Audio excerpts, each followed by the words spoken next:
வணக்கம் தமிழா. இப்போ டிஎன்பிசில இருந்து நியூ ஓஎம்ஆர் சீட் வந்து ரிலீஸ் பண்ணியிருக்காங்க. இந்த ஓஎம்ஆர் பேஸ் பண்ணி தான் இந்த ஆண்டு தேர்வு நடைபெற போகுது அப்படின்ற விஷயத்தையும் அனௌன்ஸ் பண்ணியிருக்காங்க. இப்போ ஃபர்ஸ்ட் நடக்கூடிய தேர்வு டிஎன்பிசி குரூப் 1, அதாவது ஜூன் 15 நடைபெற போது அந்த தேர்வுல இருந்து இந்த ஓஎம்ஆர் சீட் தான் இது பண்ண போறாங்க. ஸோ அதெல்லாம் கரெக்டாக பார்த்து இந்த ஓஎம்ஆர் சீட் எப்படி பாருங்க. இது ரொம்ப முக்கியமான ஒரு விஷயம் என்னன்னு பார்த்தீங்க அப்படின்னா, இதுக்கு முன்னாடி என்ன பண்ணுவோம், ஓஎம்ஆர் சீட்ல நம்ம ஒவ்வொரு இதுலையும் பார்த்தீங்கன்னா எத்தனை ஏ, எத்தனை பி, எத்தனை சி, டிஇ சொல்லி கவுண்ட் பண்ணி போடுவோம். ஸோ அதோட டோட்டல் மொத்தம் 200 சொல்லி கவுண்ட் பண்ணுவோம். ஸோ அந்த மாதிரி ஒரு விஷயம் இந்த நியூ ஓஎம்ஆர் சீட்ல இல்லை. ஓகேங்களா? ஏன்னா அதில் நம்ம மிஸ்டேக் பண்ணும்போது அதில் நமக்கு என்ன ஆகும், கரெக்டாக வரலன்னா அதுக்கு நெகட்டிவ் மார்க்லாம் இருந்துச்சு. ஸோ அந்த ஒரு இது இதில் இல்லை. பட் வேற மாதிரி ஒரு அப்டேட் வச்சிருக்காங்க, அவ்வளோதான். ஓகே, இப்போ நார்மலா ஓகே நம்ம என்னது சீரியல் நம்பர் இருக்க போது உங்களுடைய நேம், நம்பர், சப்ஜெக்ட், சென்டர், இடம், டேட் அண்ட் இது. ஓகேங்களா? இது வந்து நார்மல் என்னது எப்பயும் போல இருக்கக்கூடியதா. அடுத்து என்ன பண்ணுவாங்க பாத்தீங்கன்னா,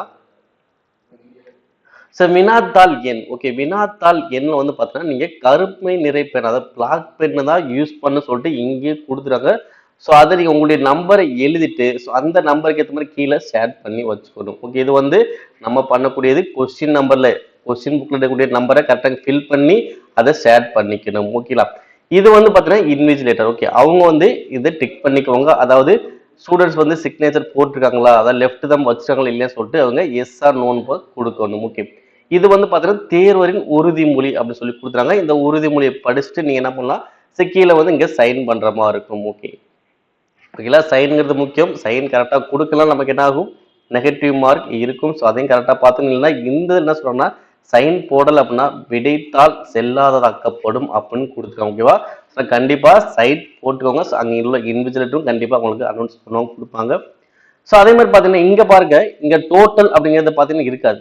பாருங்க, இங்க டோட்டல் இந்த இடத்துல இருக்கும். இந்த இடத்துல பார்த்தீங்கன்னா இந்த டோட்டல் போற வேலையே இப்போ இல்லை. ஆனா என்ன புரியாங்க பார்த்தீங்கன்னா ஒரு கான்செப்ட் கொடுத்தாங்க. என்ன கான்செப்ட் பார்த்தீங்கன்னா, 200 வினாக்களுக்கும் அது தொடர்பான வட்டத்துக்குரிய வட்டத்தை கருமையாக்கி விட்டீர்களா, அதாவது எல்லாத்திலுமே 200 கொஸ்டினுக்குமே நீங்க ஷேர் பண்ணிருக்கீங்களா அப்படின்னு கேட்கறாங்க.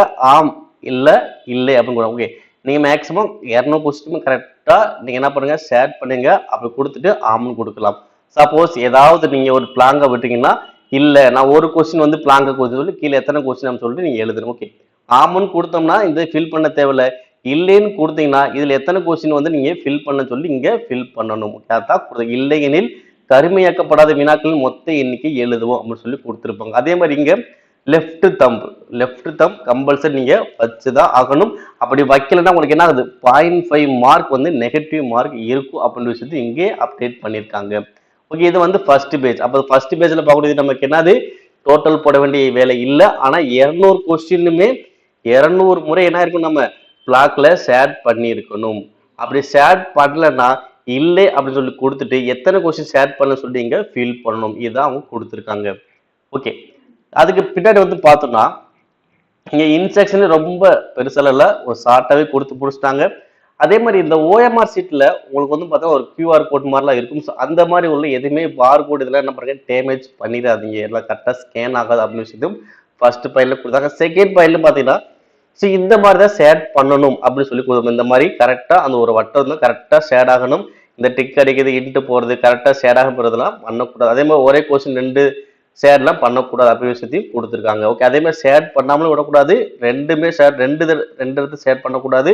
கரெக்டா ஷேர் பண்ணாமலும் விடக்கூடாது. இந்த மாதிரி டிக்கு இன்ட்டுலாம் போடக்கூடாது. ஓகேவா? நீங்க ஒரு கொஸ்டின் இருக்குன்னா கரெக்டா இந்த மாதிரி சர்க்கிள் இருக்குன்னா ஃபுல்லா கரெக்டா என்ன பண்ணும், ஷேர் பண்ணிக்கணும். ஓகேங்களா? இது மாதிரி என்ன பண்ணும், கரெக்டா ஷேர் பண்ணி வச்சுக்கணும். ஓகேங்களா? அடுத்து மூணாவது என்ன ஒரு சொல்லலாம் பாத்தீங்கன்னா, கீழ்காண்ட காரணங்களால் ஓஎம்ஆர் விடைத்தால் செல்லாதாக்கப்படும். என்னென்ன ரீசன் பாத்தீங்கன்னா, நீங்க கருமை நிற மையுடைய பந்து முனை பேனாவை தவிர மற்ற நிற மையுடைய பேனாவை பயன்படுத்துவது, அதாவது பிளாக் இல்லாம வேற எது யூஸ் பண்ணியிருந்தீங்கன்னா உங்கது என்ன ஆயிரும், செல்லாதாக்கப்படும். ஓகேவா? அதனால கம்பல்சரி என்ன பண்ணுங்க, பிளாக் தான் யூஸ் பண்ணணும். பிளாக் மட்டும்தான் யூஸ் பண்ணணும். வேற எது யூஸ் பண்ணா அது செல்லாதாக்கப்படும் சொல்லியிருக்காங்க. அடுத்து வந்து பாத்தீங்கன்னா, தேவையற்ற மற்றும் பொருத்தமற்ற குறிப்புகள் அல்லது குறியீடுகள் மேற்கொள்வது. இந்த விடைத்தாள்ல எந்த ஒரு இதுவுமே இருக்கக்கூடாது. நம்ம ஷேர் பண்ணது மட்டும்தான் இருக்கணும். நம்மளுடைய சைன் இருக்கணும். நம்மளோட லெஃப்ட் தம் இம்ப்ரெஷன் மட்டும்தான் இருக்கணும். வேற எதுவுமே குறியீடுகளோ இல்லை குறிப்புகள் எதுவுமே இருக்கக்கூடாது. அப்படி இருந்தாலும் செல்லாதாக்கப்படும், ரிஜெக்ட் ஆகிடும். ஓகேங்களா?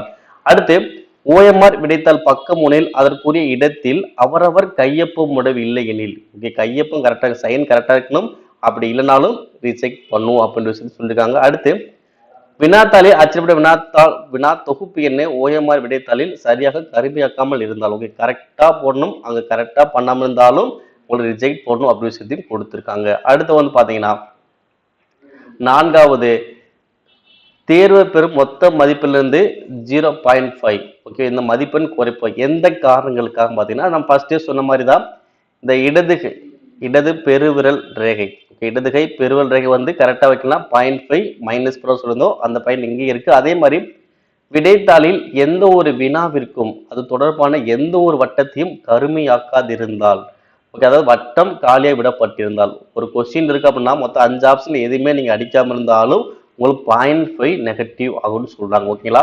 ஸோ போறது என்ன சொல்லியிருந்தாங்க, எத்தனை கொஸ்டின் நீங்க விட்டுருக்கீங்களோ அதோட எண்ணிக்கை போட சொன்னாங்க. இங்க என்ன பண்றாங்க பாத்தீங்கன்னா, இப்போ கொஸ்டின் விட்டுருந்தா ஏன்னா உங்களுக்கு 0.5 மைனஸ் ஆகும் அப்படின்னு விஷயத்தையும் கொடுத்துருக்காங்க. ஓகே, ஆனால் என்ன பண்ணுங்க, 200 கொஸ்டின் கரெக்டாக என்ன பண்ணுங்க, ஏதாவது ஒரு ஆன்சரை ஷேர் பண்ணி வச்சுக்கோ. ஏன்னா நம்ம நெகட்டிவ் மார்க் இல்லை, அதை கண்டிப்பாக என்ன பண்ணலாம், அனைத்து கொஸ்டினும் ஷேர் பண்ணுங்க. ஒரு கொஸ்டினுக்கு ஒன்று தான் ஷேர் பண்ணணும். சப்போஸ் நீங்க ஷேர் பண்ணதுக்கு அப்புறம் இந்த கொஸ்டின் மிஸ்டேக்கா இருந்துச்சு, நம்ம மாத்த நினைச்சா மாத்தாதீங்க. ஸோ அதோட விட்டுருங்க. ஏன்னா சில பேர் என்ன பண்ணாங்க, அதை வச்சு பிளேன்ல போட்டு எடுக்கிறது. அதே மாதிரி பார்த்தீங்கன்னா இந்த இது வைக்கிறதுலாம் எதுவுமே வைக்காதீங்க. ஸோ ஒரு கொஸ்டின் ஆன்சர் பண்ணா விட்டுட்டு அடுத்த கொஸ்டின் மூவ் பண்ணுங்க. அது சரியா தவிர நம்ம எதுவுமே பண்ணவே கூடாது. ஓகேங்களா? ஸோ கரெக்டாக ஃபாலோ பண்ணுங்க. அப்போ இந்த ஓஎம்ஆர்ல ரொம்ப ரொம்ப ஒரு முக்கியமான விஷயம் பார்த்தீங்கன்னா, டோட்டல் போடக்கூடிய வேலை இல்லை. அப்போ கண்டிப்பாக அந்த காமன் நேரம் இந்த எக்ஸ்ட்ரா டைம் கண்டிப்பாக கொடுக்க மாட்டோம்னு நினைக்கிறேன். ஸோ கரெக்டாக அந்த 3 மணி நேரத்தை இப்போ என்ன பண்ணுவாங்க, எக்ஸாம் முடிச்சிருவாங்க. ஓகேவா? 3 ஹவர்ஸ் தேர்வுனா 3 ஹவர்ஸ் தான். ஸோ அதுக்குள்ளே கரெக்டாக தேர்வு முடிஞ்சிடும். ஸோ முடிஞ்சு நம்ம கண்டிப்பாக வெளியே வந்துடும். ஏன்னா இதுக்கு முன்னாடி என்ன பண்ணுவாங்க, இந்த கவுண்டிங் கொடுக்கறதுக்காகவே ஒரு 15 நிமிஷம் கொடுத்தாங்க. இப்போ நம்ம கவுண்டிங் பண்ற வேலை இல்லை. ஸோ அதனால என்ன, அது எந்த ஒரு ப்ராப்ளமும் இருக்காது. கரெக்டான டைம் தான் கொடுப்பாங்க. ஓகேங்களா? சார் மேலும் இது போன்ற அப்டேட்ஸ்ல பேர் நம்முடைய சேனலை சப்ஸ்கிரைப் பண்ணுங்க, ஷேர் பண்ணுங்க.